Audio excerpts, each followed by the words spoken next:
ہندوستان کی خفیہ حمایت بھی کام نہ آ سکی، بالآخر افغان طالبان نے گھٹنے ٹیک دیے۔ افغان طالبان کی درخواست پر پاکستان کا سیز فائر کا فیصلہ۔ وزارت خارجہ کے مطابق افغان طالبان رجیم کی جانب سے جنگ بندی کی درخواست کی گئی تھی۔ افغان طالبان کی درخواست پر آج شام 6 بجے سے اگلے 48 گھنٹوں کے لیے عارضی سیز فائر کا فیصلہ۔ دو طرفہ تعمیری بات چیت سے مسئلے کا مثبت حل تلاش کرنے کی کوشش کریں گے، پاکستانی وزارت خارجہ کا اعلان۔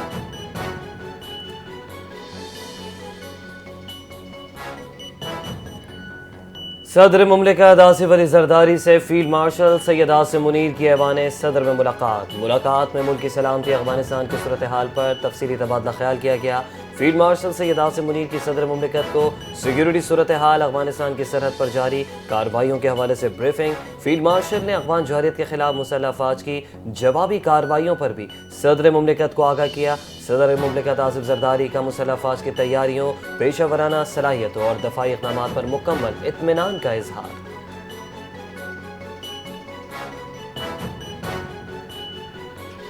وزیر اعظم شہباز شریف کی صدر مملکت آصف علی زرداری سے ملاقات۔ اسحاق ڈار، احسن اقبال، رانا ثناء اللہ، محسن نقوی، اعظم نذیر تارڑ بھی موجود۔ سلیم ماڈمی والا، سینیٹر شیری رحمان اور نیئر حسین بخاری نے بھی شرکت کی۔ ملاقات میں ملک کی سیاسی اور سیکیورٹی صورتحال پر تبادلہ خیال۔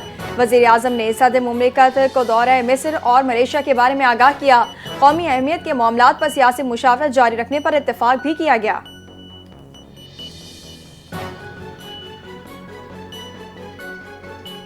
وزیر اعظم محمد شہباز شریف نے وفاقی کابینہ کا اہم اجلاس کل طلب کر لیا۔ کابینہ اجلاس میں ملک کی سیاسی، معاشی اور سیکیورٹی صورتحال کا جائزہ لیا جائے گا۔ افغان طالبان، فتنہ الہندوستان اور فتنہ الخوارج کی اشتعال انگیزی زیر غور آئے گی۔ وزیر اعظم شہباز شریف مصر کے دورے اور غزہ امن اجلاس سے متعلق بریفنگ دیں گے۔ اجلاس میں قانون سازی سے متعلق کابینہ کمیٹی کے فیصلے توثیق کے لیے پیش ہوں گے۔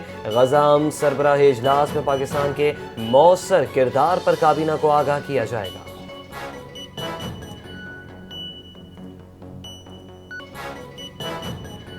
افغان طالبان حکومت کے ترجمان ذبیح اللہ مجاہد نے پاک فوج کے ٹینکوں پر قبضے کا جھوٹا دعویٰ کر دیا۔ پاک فوج کی جوابی کارروائی نے افغان طالبان کو بکھلاہٹ کا شکار کر دیا اور ترجمان افغان طالبان نے سوشل میڈیا پر پروپیگنڈا پوسٹ شیئر کر کے جھوٹ پھیلانے کی ناکام کوشش کی۔ سیکیورٹی ذرائع نے سب بتا دیا۔ ویڈیو میں تعصب دینے کی کوشش کی گئی کہ T-55 ٹینک پاکستانی فوج سے چھینا گیا۔ روسی ساختہ T-55 ٹینک در حقیقت افغان طالبان کے زیر استعمال ہے۔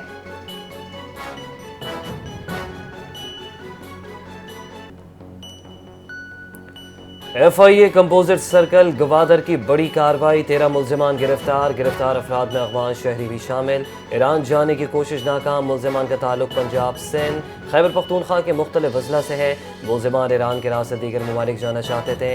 ابتدائی تفتیش میں انکشاف۔ ترجمان FIA کے مطابق انسانی اسمگلنگ میں ملوث افراد کے خلاف کریک ڈاؤن جاری ہے۔ جرائم میں ملوث افراد کی گرفتاری کے تمام تر وسائل بروئے کار لائے جا رہے ہیں۔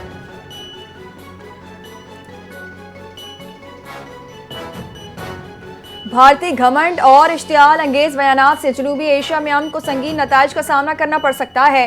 بھارتی افواج اور سیاسی آقاؤں کو سمجھ لینا چاہیے کہ ہر جارحیت کا ایسا جواب دیا جائے گا کہ ان کی اگلی نسلیں یاد رکھیں گی۔ ISPR کی دشمن کو ایک بار پھر وارننگ۔ بھارتی فوجی قیادت کا اشتعال انگیز پروپیگنڈا دہرانا تشویشناک ہے۔ بھارتی فوجی قیادت مارکہ حق کی شکست تسلیم نہیں کر پائی۔ بہار اور مغربی بنگال انتخابات سے قبل بھارتی پروپیگنڈا مہم دوبارہ شروع۔ بھارتی فوجی پریس ریلیز میں واضح تضادات ہیں جو جواب کے قابل نہیں۔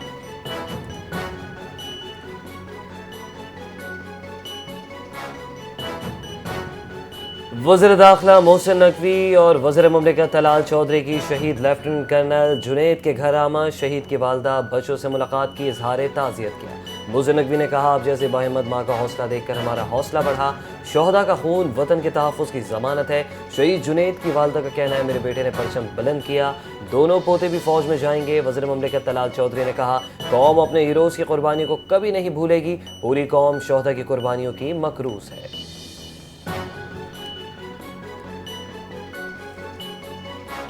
سیاسی محاذ آرائی اور آئینی بحران کا خطرہ ٹل گیا۔ سہیل آفریدی نو منتخب سے منتخب وزیر اعلیٰ بن گئے۔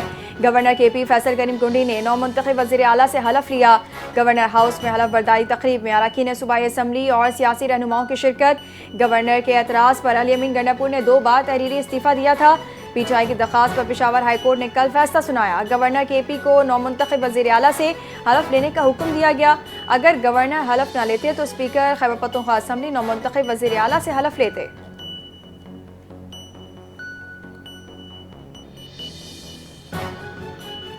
پشاور ہائی کورٹ نے نومنتخب وزیر اعلیٰ کے انتخاب کے خلاف درخواست پر محفوظ فیصلہ سنا دیا.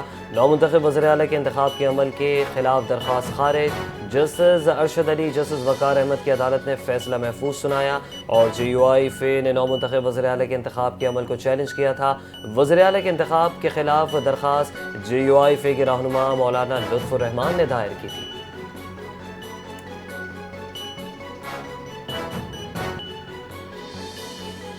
پرتشدد احتجاج کے منتظمین کی شناخت مکمل. تمام مشتعل عناصر کی فہرست تیار. قانون نافذ کرنے والے اداروں کو مکمل ڈیٹا فراہم. وارنٹس جاری ہونے کو تیار. جیو فائنانسنگ اور کال ڈیٹا سے ماسٹر مائنڈز اور فائنانسز کی شناخت ہو گئی.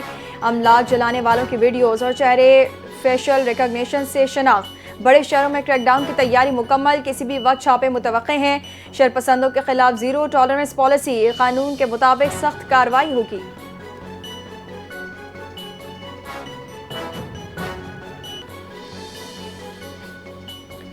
علیمہ خان نے 26 نومبر احتجاج کیس میں فرد جرم اور مقدمہ چیلنج کر دیا. عدالت نے ناقابل ضمانت وارنٹ گرفتاری منسوخ کرتے ہوئے درخواست سماعت کے لیے منظور کر لی.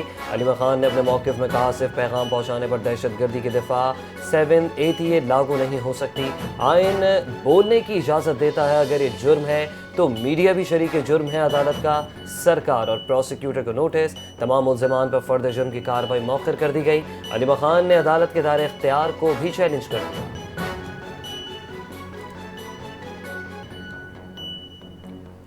گجرات کے سرکاری کالج کی عمارت پر وزیر اعلیٰ پنجاب مریم نواز کی تصویر والا جھنڈا لگانے پر کالج پرنسپل کو شو کاز نوٹس جاری. گورنمنٹ گریجویٹ کالج کھاریہ کی عمارت پر وزیر اعلیٰ مریم نواز کی تصویر والا جھنڈا لگایا گیا تھا. ویڈیو انٹرنیٹ پر وائرل ہوئی. ڈائریکٹر کالج شعیب عاشق بٹ کی جانب سے نوٹس جاری. کہا گیا کہ کالج کی عمارت پر وزیر اعلیٰ پنجاب کی تصویر والا جھنڈا مجاز اتھارٹی کی اجازت کے بغیر لگایا گیا. یہ عمل غفلت بد انتظامی کے زمرے میں آتا ہے. شو کاز نوٹس کے بعد کالج کی عمارت سے پرچم ہٹوا دیا گیا.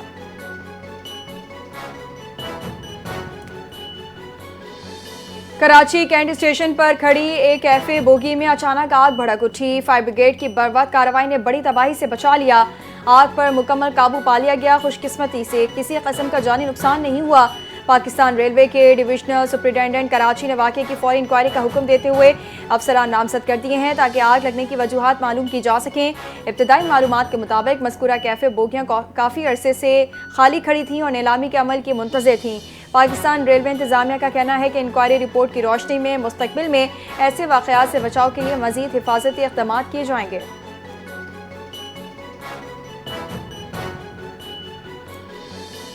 کراچی گڈاب سٹی کے علاقے سپر ہائی وے کے قریب ہاؤسنگ سوسائٹی کے بنگلے سے 17 سالہ ملازم کی لاش ملی ہے. متوفی کی شناخت رستم ولد محمد شریف کے نام سے ہوئی. تعلق عمرکوٹ سے ہے. لاش پنکھے سے اظہاربند کے ذریعے لٹکی ہوئی ملی. پولیس کا دعویٰ قتل یا خودکشی. پولیس نے مختلف زاویوں سے تفتیش شروع کر دی. لاش کو قانونی کارروائی کے لیے اسپتال منتقل کر دیا گیا.